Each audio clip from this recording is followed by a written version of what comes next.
último día de la Asamblea General de la Organización de Estados Americanos en Medellín, Colombia. En esta jornada, David Smolansky, coordinador ante la OEA para atender la crisis migratoria de Venezuela, pidió protección para los migrantes venezolanos.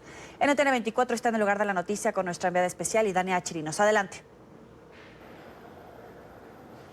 Y en este último día de la 49ª Asamblea General de la Organización de Estados Americanos, digamos que la atención central se la llevó David Smolansky, quien es el coordinador del grupo de tarea nombrado por el secretario general Luis Almagro para hacer un informe sobre la migración venezolana, las causas, los efectos, los países a donde estos se encuentran.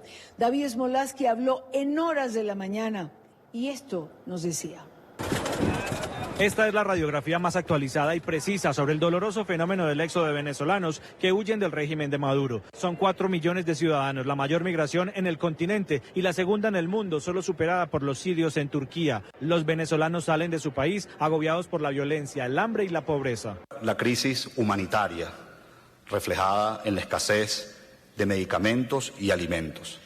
La falta de atención en salud también es determinante para la huida de los venezolanos. Cerca del 50% de las mujeres embarazadas, según Cáritas Venezuela, tienen desnutrición aguda o moderada y 8 de cada 10 venezolanos han reducido su ingesta calórica. Además de más de un tercio de la población no puede alimentarse 3 veces al día. Colombia es el mayor receptor, con una cifra de 1.300.000 venezolanos que han llegado. Junto con Perú, Chile y Ecuador, albergan al 67% de los migrantes.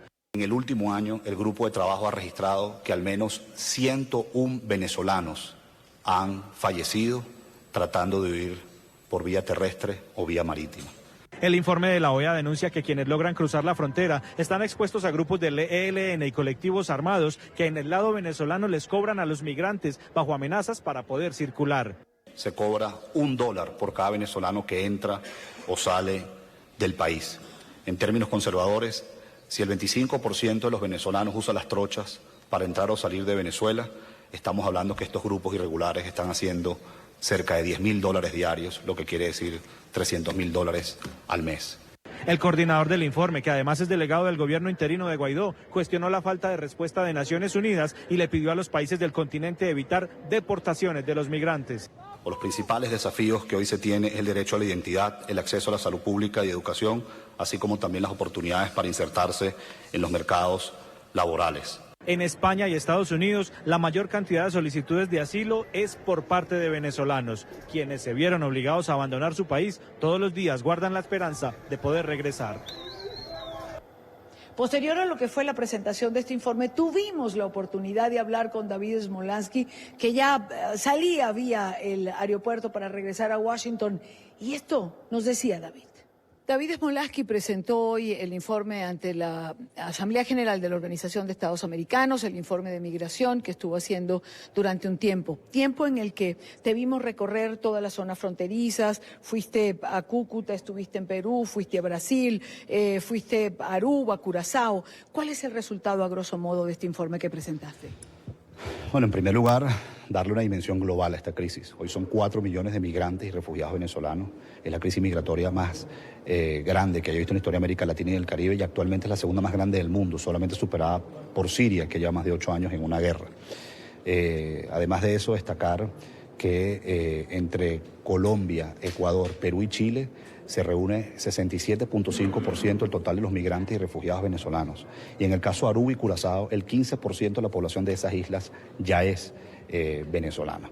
En ese sentido hacemos un llamado a los gobiernos, y son parte de las recomendaciones que hacemos en el informe, a que no implementen restricciones migratorias. Restricciones migratorias, lejos de resolver el problema, más bien lo va a agudizar. El venezolano no es un migrante económico ni un migrante voluntario, es un migrante forzoso.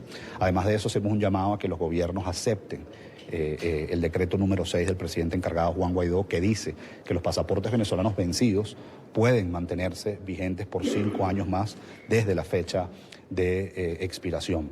También decimos claramente, Idania, que la mejor solución para la crisis de migrantes y refugiados venezolanos es que se pueda recuperar la libertad en Venezuela, que es que se pueda recuperar la democracia en Venezuela, que es que se pueda recuperar el Estado de Derecho en Venezuela y que Venezuela vuelva a ser un país de oportunidades. Solo así se frenará significativamente la migración forzosa y habrá incentivos para muchos venezolanos que están desterrados puedan volver. Hacemos también un llamado a la comunidad internacional, que si bien es cierto, sabemos que han hecho aportes para atender a los migrantes y refugiados, lamentablemente la mala noticia que damos es que es insuficiente. Y además lo argumentamos comparando con otras crisis de refugiados en el mundo. Por ejemplo, la crisis de Siria, se le ha otorgado más de 30.000 millones de dólares de aporte por parte de la comunidad internacional. La crisis de Sudán del Sur se le ha entregado cerca de 10.000 millones de dólares por parte de la comunidad internacional. En el caso de Venezuela, poco más de 300 millones de dólares. Lo resumía el canciller Holmes Trujillo después de tu intervención, diciendo que a un migrante o a un refugiado sirio se le daba más o menos $5.000 per cápita y a un venezolano menos de $100. Así es, y eso es uno de los hallazgos que hizo parte del equipo que conforma el grupo de trabajo, específicamente el doctor Dani Bar, experto independiente, donde habla claramente que un refugiado sirio son $5.000 y un refugiado venezolano son menos de $100. Entonces el llamado es que la comunidad internacional pueda aportar mucho más, no solo en beneficio del migrante y refugiado, sino en beneficio de los países receptores que hoy están saturados y tienen serias limitaciones de infraestructura, de servicios. Es decir, aquí hay que invertir en hospitales, en ambulatorios, en escuelas, en carreteras, en albergues, que no solo va a beneficiar, insisto, al migrante y refugiado, sino al país receptor. También damos una recomendación muy importante. No se debe implementar campamentos de refugiados. Quiero ser en esto muy claro. Los campamentos de refugiados empiezan como algo temporal y terminan como algo permanente.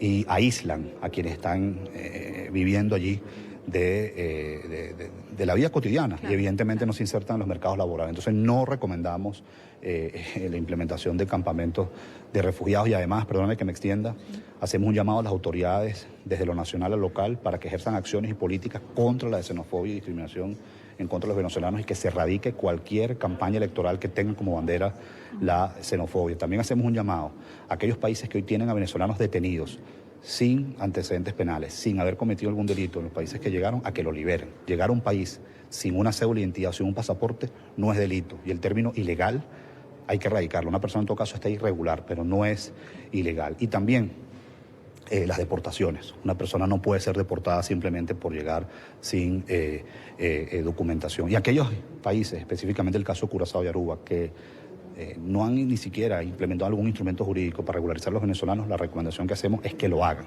porque de no hacerlo el problema no se va a resolver.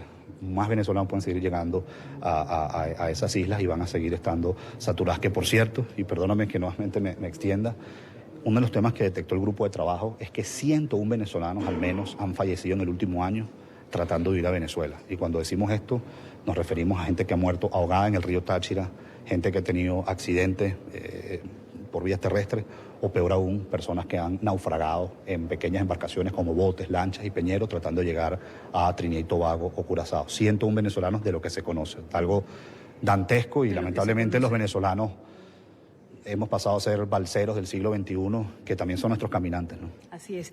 David, terminaste la intervención mostrando un recorte de periódico, si no recuerdo mal, de 1979, cuando hablaba de que habían llegado a Venezuela 4 millones de extranjeros que residían allí. ¿Por qué? Porque Venezuela es un ejemplo de un país que logró ser muy rico, precisamente por el aporte de los migrantes. Venezuela le abrió las puertas a latinoamericanos y caribeños que huían de dictaduras, de hiperinflación, de conflictos armados. Incluso más atrás le abrió las puertas a europeos que huían de la Segunda Guerra Mundial o que simplemente se fueron del viejo continente post Segunda Guerra Mundial. Yo soy hijo y nieto de inmigrantes y así como yo tengo muchos conocidos que son descendientes de inmigrantes que llegaron con una mano adelante y una mano atrás para Venezuela, pero después de años de trabajo superaron la pobreza, le dieron oportunidad a sus hijos e hicieron una clase media sólida. Bueno, lamentablemente 40 años después la misma cifra, pero de destierro. Hoy no son 4 millones de extranjeros que están en Venezuela, sino son 4 millones de venezolanos que están en el extranjero. ¿Que no reciben el mismo trato? Yo creo que hay que ser aquí bien objetivo.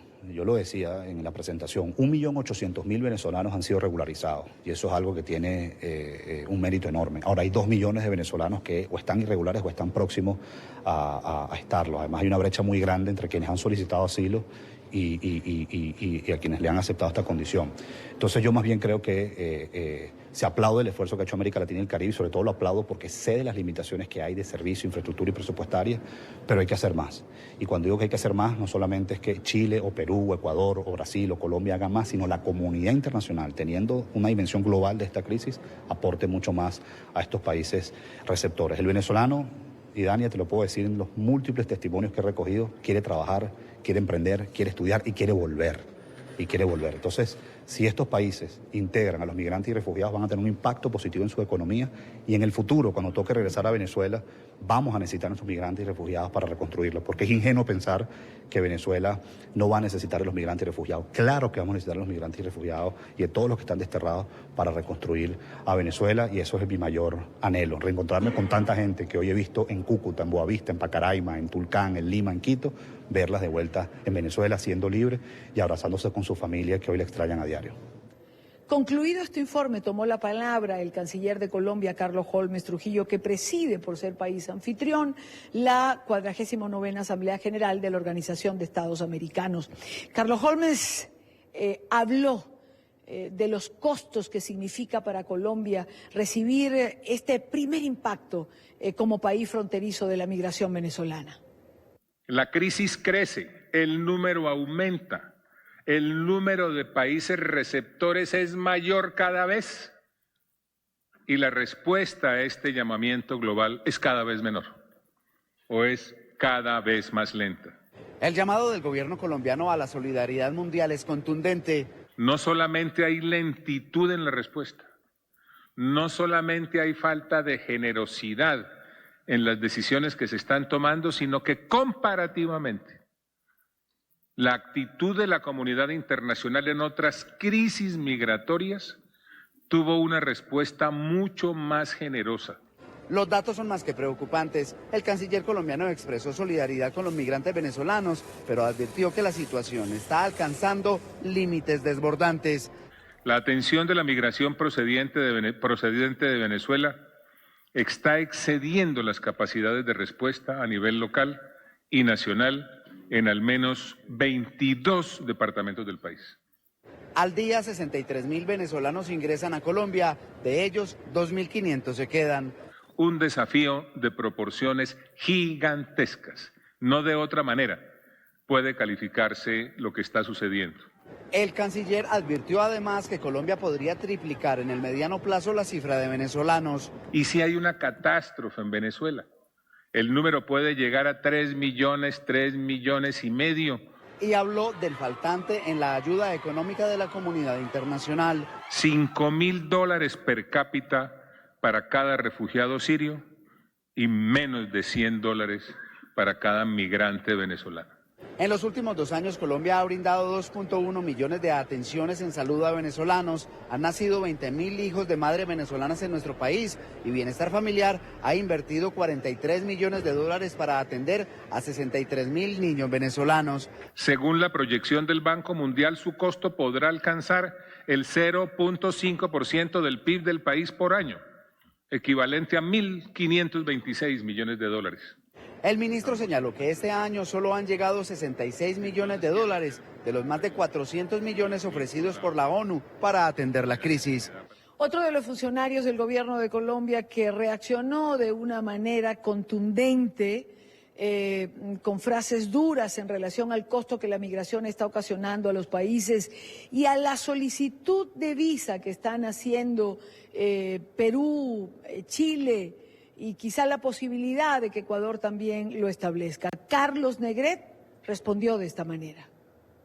Ecuador y Perú van a seguir colocándole restricciones a los ciudadanos venezolanos. ¿Dónde les quedó la humanidad?